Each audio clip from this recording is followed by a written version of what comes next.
Agora vamos falar sobre o diabetes?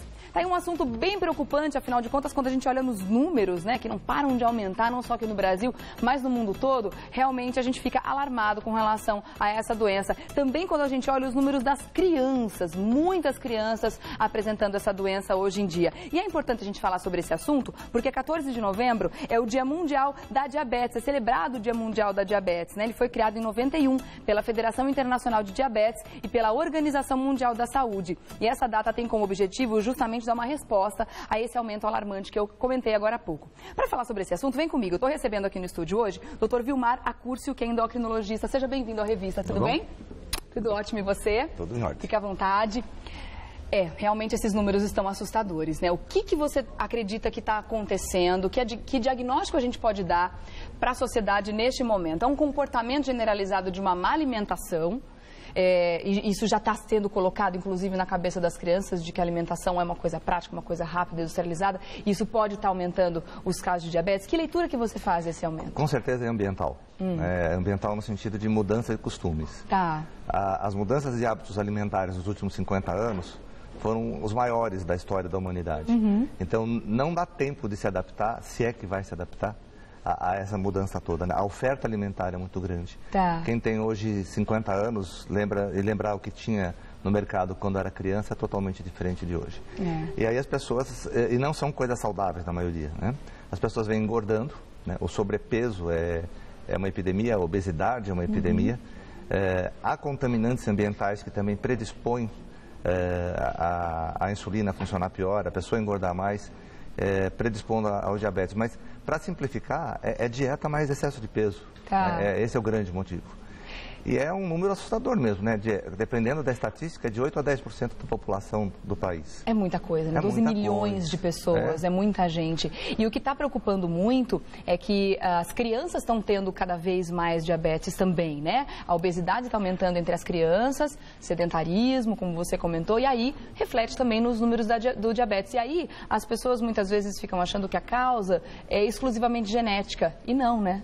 Não, a genética é claro que importa. Também influencia, você tem né? uma predisposição familiar, tudo. Mas você não precisa ter para ser diabético, basta você comer errado o suficiente ou ganhar peso o suficiente que você pode desenvolver diabetes. Quando, de novo, voltando a 40, 50 anos atrás, o número de crianças obesas era muito menor. As crianças comiam comida mais saudável, né? Comiam arroz, feijão, frango, peixe, carne, né? Não tantos salgadinhos, ficavam o dia inteiro na frente da televisão, ficavam brincando na rua, faziam atividade física, né? Então, o nosso mundo caminha para erro alimentar, ganho de peso e sedentarismo, também na infância, né? E hoje tem muito mais criança diabética, com colesterol alto, com triglicérides altos, do que tinha há 30, 40 anos. Eu acho que nunca é demais lembrar quais são os tipos de diabetes e quais são os mais fáceis da gente encontrar hoje em dia e quais também atingem mais as crianças. Basicamente nós temos dois, o tipo 1 e o tipo 2. O tipo 1 é aquele caso em que você não tem mais insulina. Tá? Seu corpo não fabrica mais insulina. Se você não tomar insulina, você morre em 48 horas ou até menos. Tá. O tipo 2 é o diabetes ligado à obesidade, ao erro alimentar. Tá? Esse tipo 1, que é chamado de diabetes juvenil, porque dá muito mais em criança, ele não tem herança familiar e ele não é relacionado ao erro alimentar. Tá. Ele é uma deficiência ou imunológica, ou por uma infecção de vírus, ou por genética mesmo. O pâncreas daquelas crianças para de fazer a insulina e eles ficam diabéticos. Tá. Né? Só que antigamente era o único tipo de criança diabética que a gente tinha, esse diabetes juvenil do tipo 1. Hoje a gente tem várias crianças com diabetes por obesidade. Tá. Por obesidade. Então, elas, e aí é o tipo 2? O tipo 2 que elas se comportam como um adulto. Tá. Né? Por que elas ficaram diabéticas? Por erro alimentar e ganho de peso. Basicamente são esses dois. Tá. Né?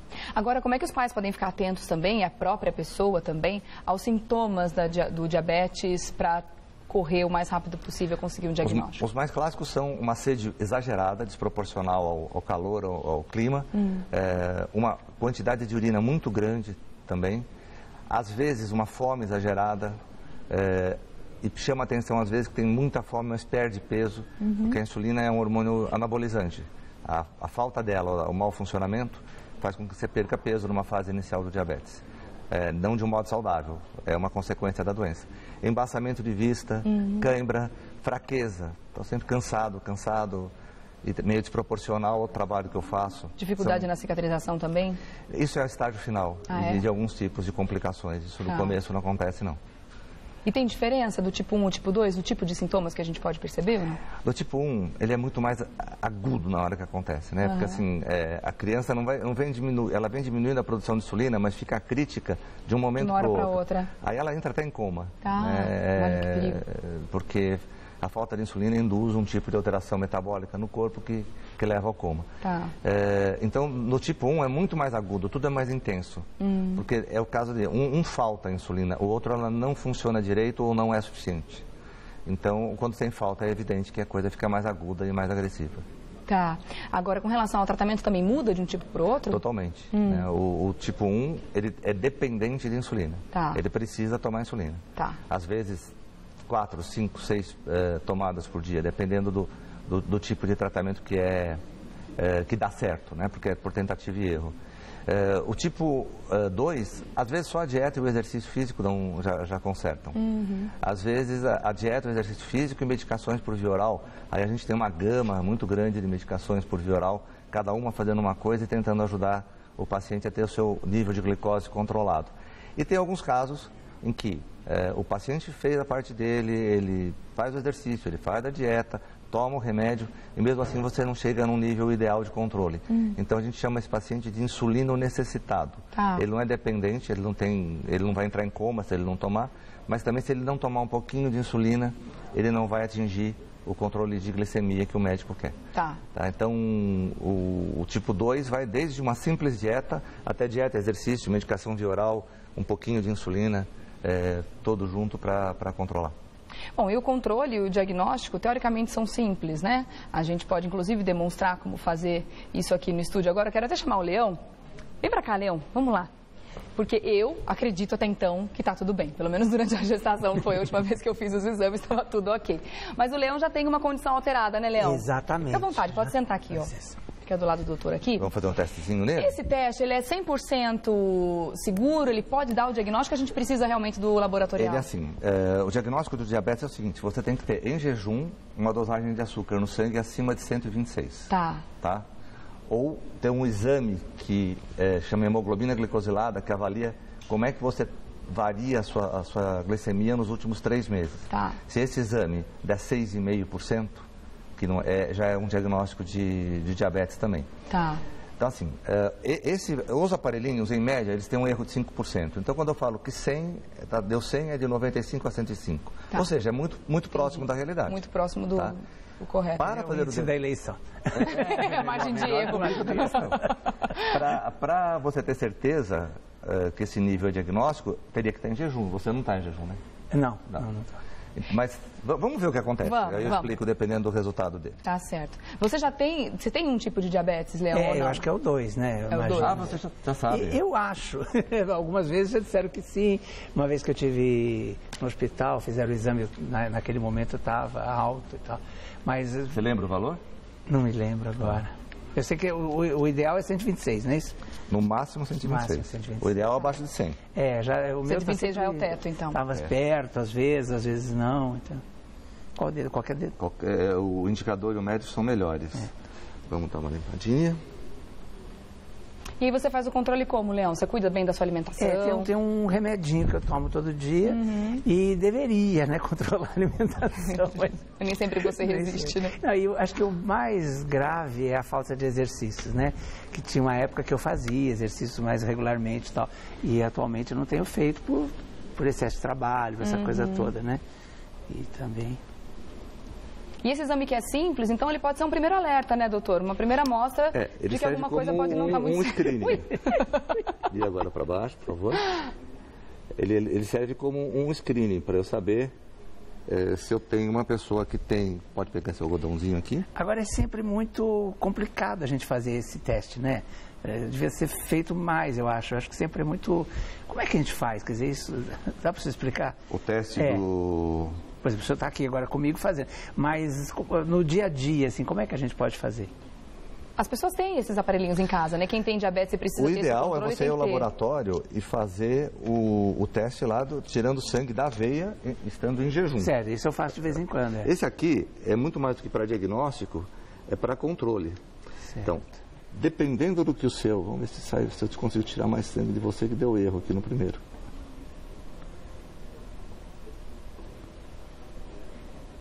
Doeu, Leão? Não, né? Uma picadinha. É o pernilongo incomoda mais, né? Agora vai. Você consegue mostrar para a câmera aqui pra gente? 137. Ah lá. Então, quanto que pode Isso significa subir? o quê, doutor? Significa que tá bom. Deixa eu mostrar para a câmera aqui. Não dá para dizer que ele não é diabético, né? Mas assim, quanto que pode subir a nossa glicemia depois que a gente come? Porque é saudável após você ingerir alimentos, né? Ela chegar a 140. Com quanto tempo faz que você comeu? Acho que foi umas 8 horas, mais ou menos. 8 horas, 3 horas. Então, 3 horas estando perto do 140, provavelmente ele foi para um valor maior com 1 ou 2 horas após a alimentação, o que já não é tão saudável, embora não seja diagnóstico de diabetes. Olá, mas você falou que o limite é 126 e o dele deu 137, só que pós-alimentação. Entendi. Aí você destrói o critério.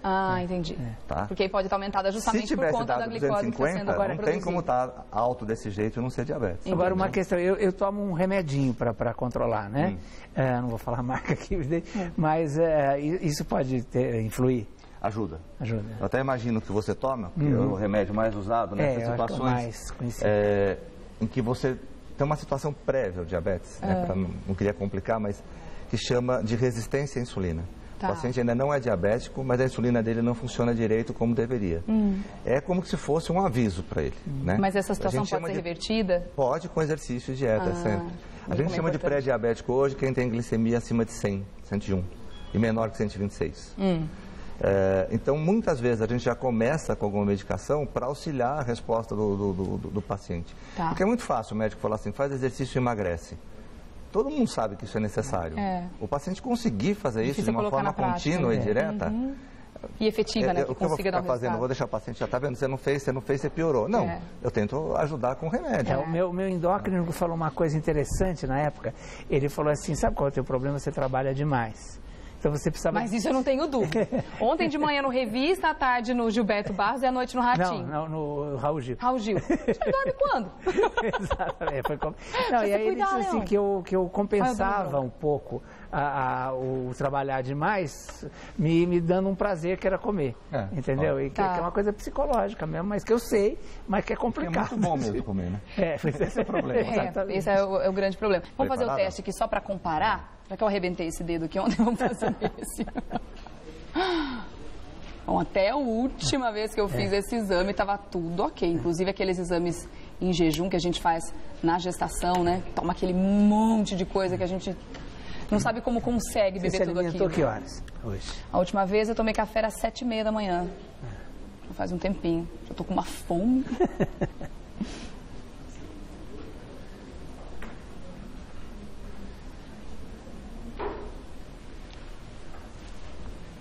Será que vai dar? Tá mentindo. Tá. 100. 100? Estou no limite. Tô no limite? Tá. E depois da alimentação. Então, com certeza, em jejum, o seu valor vai ser menor do que esse. Tá. E saudável. 100 que já bom. é saudável. Ufa. Não é diabética. Tá vendo? Pra você dá pra falar que não é diabética, porque se você tem 100, mesmo depois de ter se alimentado há 3 horas e meia, você não é diabético. Isso já dá pra saber, então. Já dá pra saber. Ai, que bom. Ufa, dá até um alívio, né? Aquela dúvida do quanto estaria. A minha vida é essa, estou sempre na dúvida.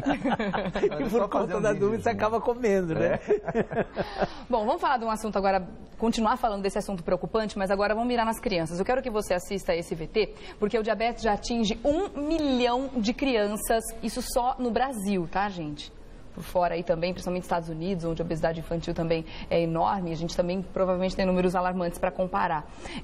O aumento do número, como o doutor já falou, está ligado aí aos casos de sobrepeso, de obesidade. E a nossa equipe foi ouvir a Luciana Guimarães Rosa, ela é mãe da Sara, que tem diabetes infantil. Assista.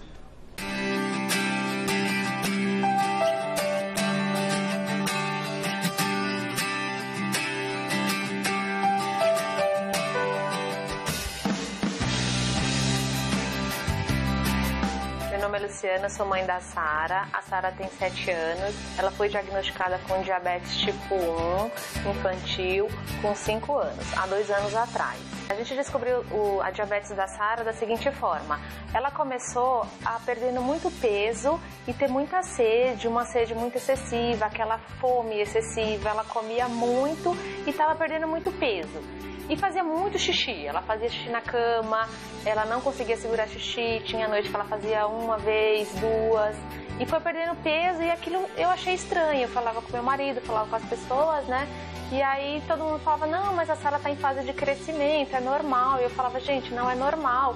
Uma criança, ela tá muito quieta, ela sentia dores nas pernas, ela ficava molinha, ela não tinha disposição para nada.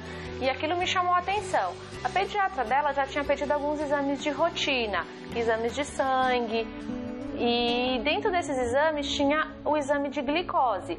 Aí um certo dia eu falei, vou fazer esses exames para ver se tem alguma coisa.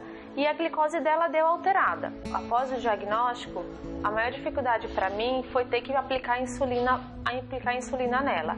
A Sara, ela era muito resistente às injeções. Então, assim, tinha dias que ela corria, ela se escondia, ela não queria, ela chorava, ela não aceitava. Para mim foi muito difícil. Hoje a Sara, ela tá usando a bomba de infusão contínua de insulina.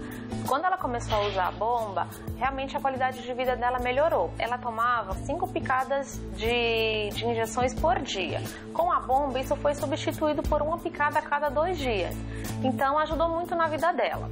Então, a Sara, ela fez o teste de glicemia antes do café da manhã, que é o pré-refeição. Deu 131, né, filha? E aí a gente tem que inserir os carboidratos que ela vai comer, porque ela vai comer agora, tá? Então aqui a gente vem no aparelho e vamos colocar a quantidade de carboidrato que ela vai comer no café da manhã. Colocando a quantidade de carboidrato, o aparelho, que esse Smart Control, ele já manda as informações direto para a bomba, tá? Ele já manda a informação da quantidade de insulina que ela precisa para corrigir a quantidade de carboidrato que ela vai comer.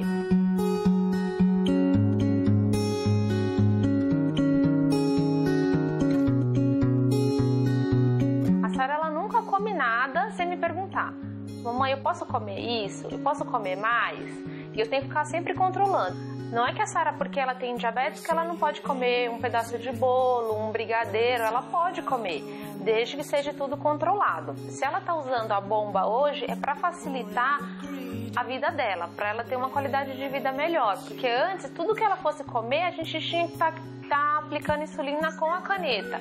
Então, com a bomba facilita isso, porque ela come e a gente tem a opção de ir lá corrigir. Esses 2 anos, eu pude perceber que existe um número muito grande de crianças com diabetes.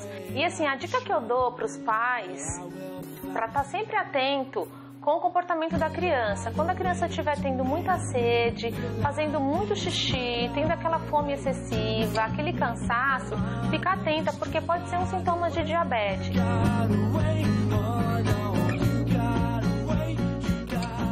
Lindinha, gente. Menininha linda. Que interessante, né? Você vê que quando a mãe já tem esse cuidado, precisa saber ter essas informações aí, justamente para ajudar a filha nesse controle, ela pode dar uma aula para a gente mesmo, né? Que interessante. Eu estou recebendo agora aqui a Elaine Cristina Moreira, ela que é nutricionista, vai ajudar a gente aí a entender melhor os alimentos, os que são bons, os que não são bons, os que devem ser evitados, não é isso? Verdade. Bem-vindo à revista, tudo bom? Tudo jóia. Prazer é todo nosso. Bom dia. Então, eu tô vendo aqui várias coisas bacanas, eu confesso que eu gosto de tudo. Tem uma mesa repleta, a gente queria ter colocado até mais coisa, mas tem muitos mitos em relação ao diabetes. Então vamos começar por eles? Vamos falar. O que seriam esses mitos? São alimentos que eles são considerados vilões, mas na verdade não são? É o medo de comer o carboidrato, né? Tá. Então a gente sabe que o carboidrato ele é importante, a gente não precisa ter medo de comer. Vamos começar por esse canto aqui então, tem o arroz, a batata, a beterraba. Cenoura, né? Então fala, cenoura e beterraba o diabético não pode comer porque tem muito açúcar. Eles podem ser consumidos, mas a gente vai controlar a quantidade. Tá. A batata e o milho, eles podem ser consumidos, mas a gente vai controlar a quantidade. Esse problema de misturar o arroz com a batata. Tá. Eles têm uma quantidade de carboidrato muito parecida. Então, se você vai comer o arroz e a batata, você vai diminuir a porção de arroz. Tá. Então, vamos supor que a sua dieta cabem lá 4 colheres de sopa de arroz. Tá. O dia que tem a batata, eu vou comer 2 de arroz e 2 de batata.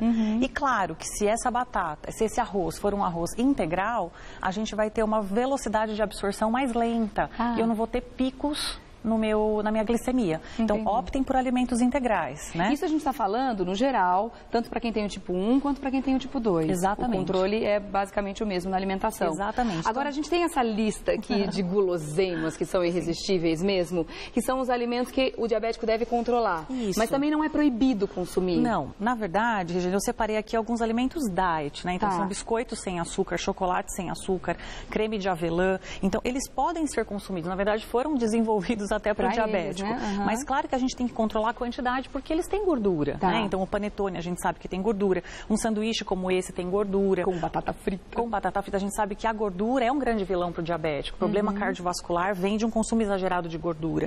A gordura, ela atrapalha um pouco o controle glicêmico, porque ela retarda a absorção do açúcar. Então, às vezes você toma a insulina pensando no controle 2 horas depois, mas como você comeu muita gordura, a sua glicemia só vai subir 3 ou 4 horas depois. Então, às vezes você pode fazer uma hipoglicemia. Então, muito cuidado com o consumo de milanesa. Então, esses alimentos mais gordurosos, eles têm que ser consumidos com uma frequência muito baixa, uma quantidade baixa. Raramente, então, né? Raramente. Agora, esse grupo aqui, como é que a gente classifica?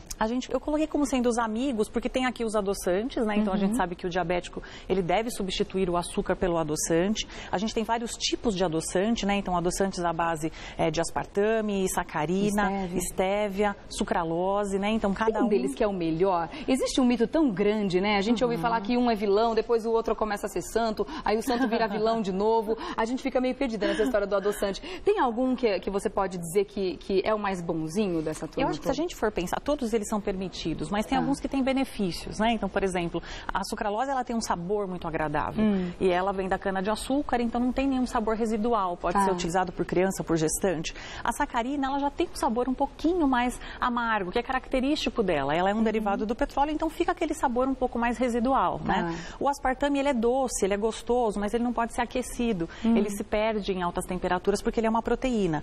E a estévia é uma plantinha natural, super saudável, mas tem também aquele saborzinho residual amargo. Então, cada um tem aqui a sua preferência. Entendi. Né? Então, e eles são amigos por quê, esses alimentos aqui? Aqui eu separei os integrais, né? Então, a aveia, o arroz, a linhaça, eles são muito positivos para o diabético porque eles entregam as fibras. E as fibras retardam a velocidade de absorção dos alimentos. Como a gente não absorve a fibra, ela vai para o intestino, então ela carreia um pouco de colesterol, ela carreia um pouco de açúcar e ela lentifica, evitando esse pico. Mas claro que a gente tem que tomar cuidado. Não é porque é o arroz integral que eu posso comer um prato grande, não é porque é a aveia que eu vou exagerar na quantidade. Né? Tem que controlar a quantidade sempre, independente do alimento. Quantidade. E o óleo, eu coloquei aqui o azeite como é um grande protetor, né? Então ele pode ser utilizado para temperar saladas, mas lógico, se é uma pessoa que precisa emagrecer, vale também um controle em relação ao azeite, que uma colher de sopa já tem 100 calorias. Então cuidado com esse azeite à vontade. Né? Não botar a salada de azeite, por exemplo. Agora, esses aqui são alimentos com alto índice glicêmico, esse grupo aqui, né? Exatamente. São alimentos que eles têm quantidade de açúcar e ele se eleva rapidamente. Todas as frutas têm açúcar. Então, a gente fala que esse açúcar da fruta, ele vai elevar a sua glicemia em mais ou menos 15 minutos. Então, não é um açúcar assim tão inofensivo para o diabetes. Exatamente. Só que, além do açúcar, Regiane, ele entrega muito nutriente, né? Se a gente for pensar, a quantidade de nutrientes de uma banana, de uma laranja, de uma manga, então vale a pena consumir, mesmo tem que colocar na balança o risco-benefício, né? Isso, e pensando em quantidade, né? Então, eu vou escolher uma banana menor, eu vou comer metade dessa manga, não vou comer a manga inteira. Se eu for comer um cacho de uva, eu vou comer um cacho pequeno assim, né? Não vou comer uma tigela. E cuidado com as frutas secas. A gente não pode esquecer que aqui eu desidratei, eu só tirei a água. Então, a quantidade de açúcar tá concentrado. É a mesma quantidade de açúcar que eu tenho numa fruta fresca. Né? Então, não que você não possa consumir, mas lembra da quantidade. Aqui a gente tem os super proibidos, né? O mel e o açúcar, que o diabético só vai usar no caso de uma correção da hipoglicemia. Se ele tem uma queda muito brusca do açúcar, ele pode corrigir com uma colherada de açúcar na água ou uma colherada de mel, porque ele vai ter uma elevação rápida da glicemia. Então, isso é positivo. E aqui a gente tem um macarrão, eu coloquei como alto índice glicêmico, porque não é um macarrão integral. Então, ele vai ter uma velocidade de absorção rápida. Tem que tomar cuidado, né? Controlar a porção. Agora, tem também aqui baixo índice glicêmico para a gente comentar, mas nem por isso pode abusar na quantidade também. Exatamente. Algumas frutas que têm a quantidade de açúcar menor, as verduras que é pra gente exagerar, os laticínios desnatados, né? Então o iogurte, o leite e os grãos. Então feijão, grão de bico, ervilha. Aqui eu coloquei a gelatina, que é muito gostosa também, gelatina sem açúcar. Pode ser misturado com fruta e dá pra brincar bastante com esse sabor. Tá certo. Bom, já deu para ter uma boa aula aqui dos alimentos que são bons, dos alimentos que devem ser evitados, controlados. Eu quero chamar aqui mais uma vez o Dr. Vilmar. Pode vir para cá, doutor. Assim eu já agradeço você, já faço uma pergunta só para a gente encerrar esse assunto. Porque existe um movimento muito grande no sentido de encontrar cura também para o diabetes, né? Se a gente chegar até a cura, vai ser por transplante de ilhota. Ilhota é uma célula do pâncreas, chama ilhota de Langer, né? Bonito o nome, que faz a insulina. Então, tem muita pesquisa já pensando no transplante, tá? Já está num estágio mais avançado, próximo de encontrar? Não, eu não diria que está próximo de encontrar para a solução populacional. Eu acho que para soluções individuais, grupos específicos, você tem que injetar essas ilhotas várias vezes, não é uma vez só. Pode ter rejeição, como qualquer transplante. Então, assim, seria a cura, mas eu acho que mecanismo de controle, por exemplo, aquela menina da reportagem estava usando uma bomba de insulina. As bombas de insulina de hoje, comparadas com as de 20, 30 anos atrás, era uma coisa jurássica que a gente tinha, era praticamente impossível. As de hoje trazem uma liberdade maior. Uma liberdade maior e tem o trabalho de ter que se cuidar, né? Mas não tem outra opção, né? Porque as complicações são muito sérias se não cuidar. É verdade. Então, mas cura eu acho que Por enquanto não. Porque você pensar bem, médico não cura, médico controla. Eu acho que além da que horror. Eu acho que além da alimentação, eu acho que é o comportamento, né, doutor? Então, assim, o comportamento de fracionar essa refeição, de não fazer grandes refeições, porque você vai precisar de uma carga de insulina muito maior. Então, o diabético tem que entender isso, né? É o pouco várias vezes. Pouco várias vezes. E pensando um pouco antes de consumir e não indo muito no impulso, né? Principalmente as crianças. Então, eu tô com a bomba, eu posso comer gordura, eu posso comer açúcar à vontade. Isso pode exagerar também, às vezes, no peso e aumentar essas doses de medicação. E para as crianças, e para as pessoas que não têm diabetes, fiquem atentos também ao consumo de açúcar, né? Que os pais fiquem muito atentos ao consumo do açúcar na alimentação das crianças, porque o açúcar nos alimentos industrializados, principalmente, eu fico assustadíssima. Esses suquinhos prontos que as mães dão para os filhos indiscriminadamente, sem atentar para essa quantidade assustadora de açúcar que está presente ali, e a criança não sendo diabética pode vir a desenvolver, né? O que é muito preocupante também.